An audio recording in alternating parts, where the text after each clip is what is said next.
Well, Chris, welcome to the program. And look, we're all feeling for you. I know they've had it hard in the north, but you guys have had a completely opposite issue, haven't you, with the dry? How are you coping with it all? I know the dry is starting to get a bit frustrating for a few people. It has been relatively good end to the summer weather-wise, but just no significant rains. Has been some patchy stuff, but yeah, there's a few areas that traditionally don't get dry are heading into their third autumn dry. Well, you're of course into grains and the arable and cropping, etc. You've been quite happy with it, dare I say it? Yeah, for harvest we've had a dream run. It's almost complete. We did 14 days straight, which is sort of unheard of. So on the flip side, the yields haven't been as good because of the heat in January and the dry setting in then. So many are saying, I heard I think it was Hayden Peterson, one of the local farmers, saying they're sort of at tipping point now with regard to feed, etc. Is that becoming a bit of an issue? For the guys in that coastal southern and east and south, and they're not used to the dry periods. They usually get a lot of rain off the coast, and that's the pattern the last couple of years. So they're suffering. Whereas the northern south and up in the basin, down our basin, it's traditionally dry at this time of year, so there's sort of a lot of planning for that.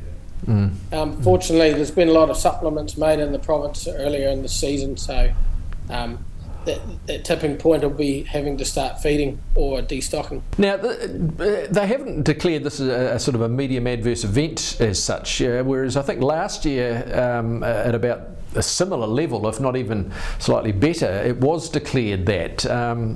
Is that correct? Yeah, that's correct. At this stage, another rural support initiated meeting tomorrow with all the councils and other parties just to see where we're at on the aquifer levels. There's rain in the forecast. It just keeps petering out just before it happens, unfortunately. There was between 10 and 30 mils last week, which topped things up for a week, but it's just sort of playing it by ear to see how we get on going forward. Yeah. So this is what, the third year effectively that you've had this sort of issue of the dry, which is it's becoming a bit of a pattern, isn't it? Which is kind of scary. Yeah, it's changed where the system's all right. It's like South Otago and West Otago, traditionally, some are safe country, but to drive through there at the moment, it looks like Central Otago. How the lie of the land and I suppose the mood of your farmers in Southland, and I imagine you're in contact with Otago. Are they coping with it okay? Well, the Otago guys are really bearing the brunt of the dry. The Southland guys cautious. 50 mils of rain would see us right here. Like one good rain event would get things back on track in most places. Yeah, but no, farmers they're fairly frustrated. All the meat schedules have gone away back this year, and the cost of everything have increased. And then on top of this is all this regulation that we're dealing with, and you can spend a lot of time in your office filling in pieces of paper to appease someone that's decided that you need to do that, and it's not productive.